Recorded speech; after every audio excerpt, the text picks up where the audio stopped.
What's up? Recently, I finished part 5 of JoJo's Bizarre Adventures for the first time, and I really liked it. And one of the main charms of each part is all of his villains, like all the side villains and then the main villain, of course. So today, I will be ranking every single villain from JoJo Part 5, Golden Wind. And just warning you guys, I will probably mispronounce a lot of names in this video, so that's my bad, but they're low-key hard to pronounce, a lot of them, so... Alright, first, we got Leaky-Eyed Luca. He has no stand ability, he got like a weird haircut, and his first appearance he dies. So, besides his name's pretty cool, he's got nothing going for him. So that's D tier. Next, we got Popo, but he's really ugly, so that kind of loses him some points. But at least he's got like a unique design, and his voice is somehow intimidating in the anime. Cause at the part of part 5, or at the beginning of part 5, I watched some anime, so I've seen like stuff of him, his voice, and it low-key does sound cool. But it kind of gets counteracted by the fact he's so bulbous. His death was also pretty funny, cause like he ate a banana gun and shot himself. I remember before I even started part 5, I saw a clip of that, and like it was so weird, but it low-key made me like interested, cause this is before I started JoJo's at all. His stand ability was also pretty strong and intimidating, because it was 1v2 versus Giorno and Koichi, and they only beat it like using cheap tactics low-key, because it couldn't survive without being in shadows. So we can give Popo B tier. Next, we got Zukuro, and he was kind of stupid, because he was trying to fight the whole Bucciarati group by himself, like so eager to do it. But his stand ability was like okay, like he's deflating himself and deflating people. But the main like twist was like he became the boat. Bro, we seen a monkey do that in part 3. That's not that impressive. His appearance did give us the torture dance scene, which was like one of the highlights of part 5. Cause I remember I saw a clip of that after I read it, and that was really really funny. So I'll give him C tier at least. He'll stay at a D tier for that. Next, we got his duo guy, his partner, is Saleh, and he was the guy who could lock stuff in place. But like, even if he was locking bullets in place and locking people's hands in place, there's only so much you can do with such a lame ability, especially for like stand user standards, because usually like the craziest stuff you could ever think of. You could probably tell by the picture he survived a bullet to the head, which kind of gives him some credit, but his stand is still kind of lame, and he's nothing special, so he can join his buddy in C tier. Next, we got Formaggio, who's the first member of La Squadra, and his fight with Narantia was also the first fight Narantia had, and I remember really liking it. Like, he's running from a shrunken like CO2 tracing plane thing, and has guns on it trying to shoot him, but he's riding mice in a sewer, bro. Like, that is the most creative, like insane stuff you could ever see. But overall, his ability wasn't like super unique, since I recently started part 6, and there's a woman with like similar shrinking stuff, except her shrinking's like low-key better because it's like instant. So Formaggio can go in B tier with Popo. Next, we got Eluso, but if I'm being honest, he was pretty lame. Like, he got mirror powers, is something we already seen in part 3, and honestly it was cooler in part 3. Also, his design's kind of basic, and his personality was bland. The highlight of his like appearance was probably Fugo beating him up at the end, but Fugo's also kind of a bum, because the whole time I'm reading part 5, I'm like, man, when's Fugo gonna come back? And I'm thinking, oh, he's gonna come back to save the day. Oh, he's probably gonna come back now. He never came back the whole part. But anyway, Eluso's D tier. He's not all that. Alright, next we got a duo, Prosciutto and Pesci. And they were honestly some of the best short appearance villains in the entire part 5. Like, they played off of each other so well, with like Prosciutto being your more like classic cool guy assassin, and Pesci being like, he's kind of like, he respects Prosciutto and stuff, but he's kind of like a coward and like a lot less mature. But throughout the arc, somehow he had a lot of growth actually, which was actually really interesting, because that's kind of rare for a side character, or at least a side villain character in JoJo's. Like the scene where Prosciutto, he's being like grinded up by the moving train, but he still keeps his stand going because of like his like drive and because he believes in Pesci to finish the job. And then Pesci, he's like so inspired and stuff, he becomes a proper assassin and he grows as a character because of it. Honestly, for me, it was like a perfect fight, and both their abilities were like really cool. With the aging thing, it kind of added pressure like to the situation, since people were like, oh, we gotta hurry before we get too old. So it's like a disaster thing that you gotta hurry, and it like suspense, you know. And then Pesci, he's got a fishing rod stand, which like kind of sounds goofy, but surprisingly it was like kind of tough because it's like also like slowly going into your heart, and it's like, oh crap, and it's moving up your arm. That's actually kind of cool. Also, the line like, we don't need to say I'll kill you, because by the time those words come into our minds, the deed is already done. That is so tough. So honestly, I'll give both of them S tier. Next, we got like Malone. His stand was honestly pretty unique, but like he would make baby stand things that would like have their own little personalities and stuff. But bro, he was so weird. Like after seeing him for one chapter, I was just waiting for them to kill him off, because he was like so creepy. And I don't know, the best thing that came out of it was probably that in the fight with the babyface stand, Giorno learned to heal like crazy stuff, which is like one of the most OP things about his ability. But overall, Malone kind of sucks. At least his stand's kind of unique and everything, so I'll give him C. Next we got Giasio and his White Album, which was pretty tough, not gonna lie.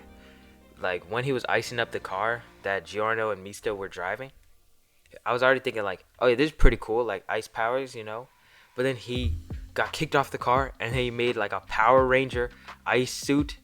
That was so cool actually. And then he actually proved himself to be like, would have strong will and everything, because he had the battle of resolve with Mista and he actually won it. But then that also gave us one of the best moments of part 5, at least for me, when Giorno came and finished the job and like grabbed Mista while Mista was falling and finished off Giasio. So he can get A tier. Next we got the final Squadra member and the leader, and is Risotto. And honestly, he definitely deserved that position. Like his stand was so crazy, and his fight with Doppio, like he had Doppio spitting razor blades out of his mouth. I remember that moment was like so crazy. His design is low-key like max edginess, but it kind of works.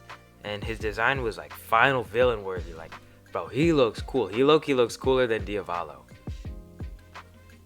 But it kind of, his fight with Doppio, I was actually rooting for Risotto, and it kind of made me wish that La Squadra and the Bucciarati gang like teamed up against Diavolo. But it kind of wouldn't work, because like they have clashing ideals. So a 1v1v1 type thing kind of made the most sense between the three groups.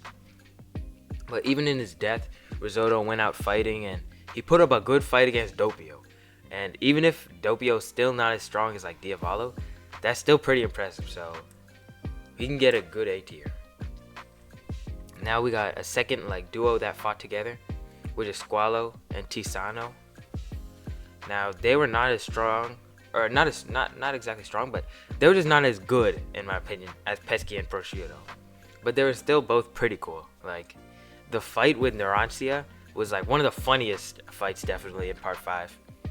With like Narancia, there's all these misunderstandings, and then he's doing like all this dumb stuff because Tisano's got the talking head stand, which is controlling Narancia's tongue and making him say goofy stuff.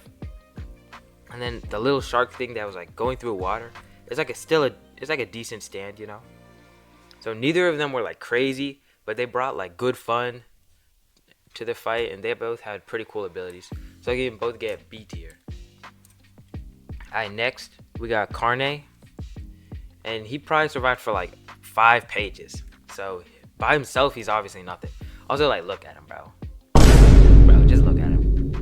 But he did have like a kind of unique stand with the post-mortem stand thing, which kind of reminded me of Nen. Because like in Hunter x Hunter, if any of you guys have seen that, Nen gets stronger after death. So it's kind of like this because he had like an OP stand that activated after his death. But his stand was like not that special in terms of like being interesting, because like it's just a mindless blob thing that's chasing people down and like attacking anything that moves. Luckily for Carne, his stand name was so cool. I remember I was like, Notorious B.I.G. Like, I was like, no way, bro. That's such a cool name. And I know Iraqi names a lot of the stands after like music people and everything, but that was so cool to see.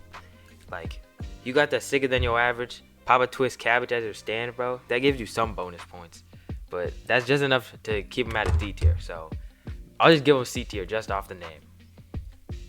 Next, I'm gonna kill this name, bro. I'm sorry, but Cioccolata and Secco, they were like kind of different than the all the other duos that we saw in the part 5, like the villain duos, because surprisingly they had like no respect or loyalty for each other. Like at first you're seeing it, and it's kind of like a master and loyal dog dynamic, except after Cioccolata died, Secco was kind of just like, screw you, man. So he wasn't actually like loyal or anything, I guess. Cioccolata's stand was that you can like only move up, or you get infected by some weird thing, which is like kind of interesting. And to his credit, he was one of the only JoJo Part 5 side villains to have like his own backstory just for him. But the backstory was kind of just like telling us that, yeah, this guy kind of sucks, and he's really mean, and he's a jerk. So it didn't add anything crazy to him. I'll give him B tier. And then his duo Secco, first of all, the dog thing was like, it was kind of weird but kind of funny at times. I'm not gonna lie. But his stand was kind of lame. Like, he's swimming in the ground and stuff, but it's like an off-brand Senior Pink from One Piece. One thing he did have going for him though was like, I never mind. But like, goddamn, how is it so big, bro? Anyways, he was not that amazing, so I'll give him B tier. Alright, for the last two villains, the main dudes, we got Diavolo and Doppio. But since they have completely different personalities and everything, and like there's a reason they were two different souls at the end of the part, so I'm gonna tier them separately. So first we got Doppio. He was so enjoyable to watch for me, like, because he would be with such important characters like Risotto and Bucciarati, and they wouldn't know who they're with, but we as an audience would know, which like creates so much suspense, and we're like, oh my god. Now, if I'm being honest, I didn't love the epitaph thing as an ability, but it wasn't like it was trash or anything. Also, the quirk where he would pick up anything random to use as a phone and then call Diavolo was such a funny quirk. Like, when I first saw it, I was laughing so much, and there were so many other moments later on in the series. Like, when he was on a plane and he was calling Diavolo, and then at the end he was like, oh, here's your phone back, miss, and he gave like the toy phone to the little girl back. And then when he was with Bucciarati, and then he's getting a call on like a phone without his wire, and then it's like Diavolo calling him, and he picks it up and he's like yelling at him like, why are you calling me right now? That was so funny because it's just so silly, you know. So Doppio, bro, he is S tier and probably my favorite villain from part 5. Even though I love the Pesci and Prosciutto duo, Doppio's just so tough, bro. And Diavolo with Doppio, he was super entertaining. But by himself, like, he was just like, I'm super cool and strong and secretive, and I'm like staying at my peak and stuff. But there wasn't that much to him or anything. Like, his backstory was kind of cool, but it's also so vague that it doesn't really add much to his character. And I know the mysterious part is kind of an aspect to his character, but like, bro, I literally know nothing about you. And King Crimson is like, all it did was like punch through people. Like, it would just turn people to donuts, which kind of made it intimidating. But ability wise, I didn't love the King Crimson ability that much. Like, I enjoyed the world in part 3 more, just because it was like a little, I don't know, I felt a little cooler. And Killer Queen was a lot more complex, but it was also more interesting, at least for me. Like, the ability for King Crimson, it wasn't bad or anything though. But also, the stand itself was so ugly. Like, compared to Killer Queen and the World, Diavolo was like, he was still pretty menacing, but without Doppio, he lost a lot of his charm, so he wasn't nothing too special. He still was cool though and stuff, so he can go in A tier. He can go in A tier. Alright, and that's the full list. So with how many villains each JoJo part has, it's kind of impossible to like have each of them hit for everyone. Like everyone thinks each villain is an A and an S tier, but honestly, part 5 villain cast was like super good, at least for me.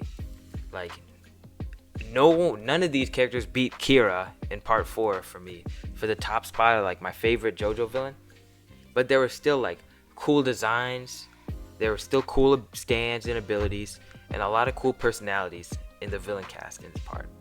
So overall, this is a good cast, and right now I like just started. I'm near the beginning of part 6, and I heard some people say it's not the best part, but I'm still excited to get through it. Like I've enjoyed every single part that has had stands so far, so I feel like I might like it. I don't know. I'll see. So far, I'm enjoying it. Alright, anyway, thanks guys for watching, and see you next time.